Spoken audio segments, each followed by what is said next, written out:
Did you know there's actually a way to use the most powerful AI tools out there without paying a single dollar? Well, tens of thousands of people are already doing exactly that with open source models. So in this video, I'm going to show you the 5 best open source AI tools you can install on your own computer and run anytime, completely free, and without giving up your privacy the way you often do with the online ones. So let's start with the first tool, which is one of the most powerful areas in the entire AI industry. And of course, I'm talking about chatbots. You've probably heard of Claude, ChatGPT, and Gemini before, but you also know they start at $20 a month and can get to even hundreds for the bigger tiers. But there's one open source tool that gives you almost the same results as those paid versions, completely for free, and it's called Jan. Installing it is actually quite simple, so let's just head over to jan.ai and download the app for Windows or Mac, depending on what operating system you have. Once that's done, you'll see this list where we can choose the exact model we want to run. Now, if you've never used an open source AI before, you might be wondering what it even means to pick a model. Well, with Jan, you can basically choose whichever AI model you want to run, but for this time, Jan gives me its only recommended model, Jan v3.5, so I'm going with that. Now that Jan has finished the setup, I can jump straight in and start chatting, so let's test it out with this prompt to see if it actually works. As you can see, it gives us this nice response back, and it honestly sounds extremely similar to what you'd get from something like Claude or ChatGPT. Then I'll give it another prompt, a quick follow-up, and paste this one in. I really like the hook it gave me. So when it comes to performance, it's getting pretty close to the paid models, but what makes this really different from them is that it runs completely locally. And that means 2 things. First, you don't need any internet connection to run it, which can come in handy sometimes. But what really matters is the second reason: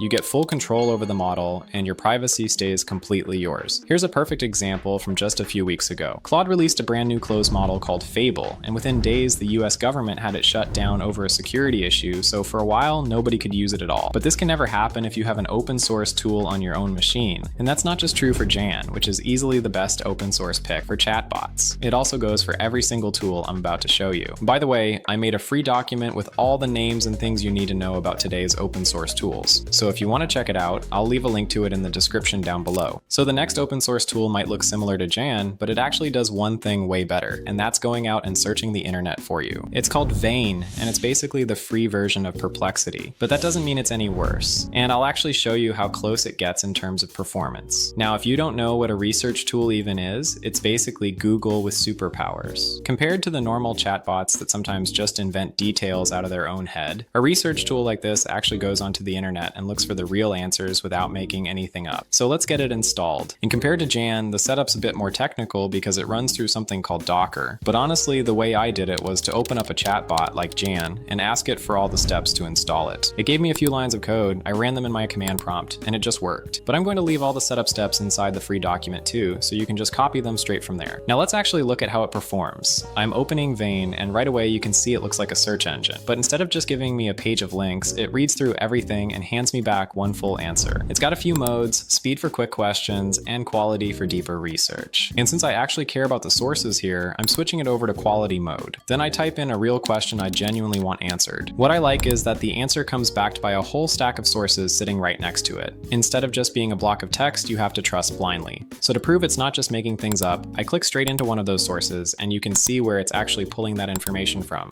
which is the whole difference between this and a normal chatbot. And there are a few other things I really like here. You can point it at specific websites if you only trust certain sources, you can upload your own files to search through, and it even saves your search history locally. And that makes it perfect for research. But if you're a developer or you just want to vibe code something yourself, there's actually a much better tool for that. And that tool is called OpenCode, which basically works as a coding assistant, like the ones you've probably heard of, maybe Cursor or Claude Code. With this, you can fix any bug in your code or just generate new code from scratch. But instead of copy pasting your code back and forth with the chatbot, OpenCode runs right inside your project, reads your files, and can make the changes itself. And because it's open source and runs locally, you don't have to worry about it stealing any of your data. Now to set it up, it really just takes one line from their site. Then you open your project folder and type OpenCode. But like with all the other tools, I'm giving you all the setup steps inside the free workflow document in the description down below, so go ahead and grab it if you haven't yet. Now let's actually put it to the test. I've got this tiny broken script here. It's supposed to take 10% off the total, but the math is wrong, so instead of 180, it gives me 199.9. So I'll run OpenCode and ask it to find and fix the bug in my program. Right now it's reading through the file, and once it finds it, it points me to the exact line and explains the error. What's really cool is that it then asks me before applying the fix and testing the result, though you can turn that off in the settings, and now it comes back with 100 180, exactly the result it should be. And of course, this is a very basic problem, but with OpenCode, you can fix and build pretty much anything. However, if you're going to be using all of these AI tools all day long, you'll actually run into a pretty annoying problem. And that's actually typing the prompt. It may not seem like much, but after using AI for the last 3 years myself, I know just how much you end up having to write. But luckily for us, there's actually an unconventional way around that, and that's using a speech-to-text tool. You might have heard of tools like Super Whisper, but those cost quite a lot of money for what is basically just a dictation tool. So the free alternative is WhisperX, which is fully open source. Now for the setup, it does take a few commands, because you first need to install Python and then WhisperX, but you don't have to worry about any of that. I've put all the commands inside the free document. Now, if I run it and just say something out loud, write a YouTube intro about 5 free open source AI tools that beginners can install on their own computer.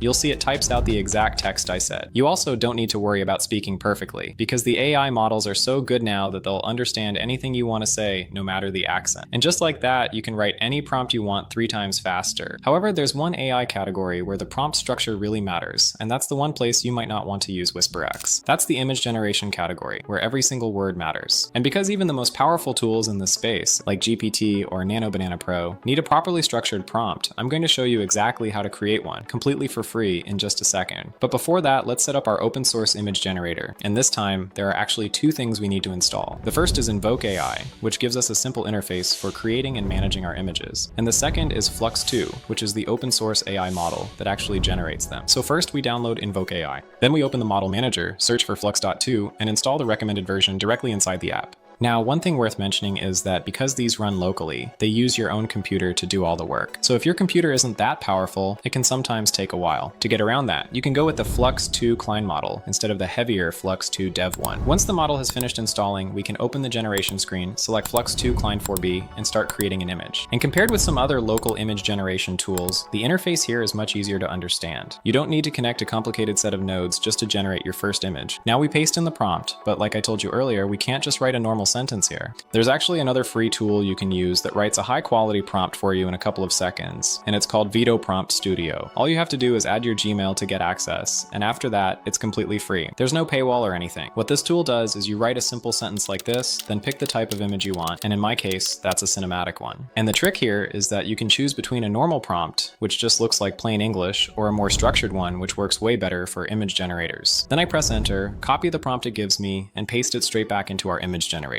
It takes a couple of minutes to generate, but here's how it looks once it's done. Honestly, I really like the mood it has. And the cool thing here is that the better your computer's specs are, the better your results get, because you can run bigger and more powerful image models. Now, all of these open source tools are really cool, but they barely cover 10% of what AI can actually do. That's why I made a free school community, where I post everything I learn about AI in way more detail. So go join using the link in the description below, and I'll see you inside. Thanks for watching.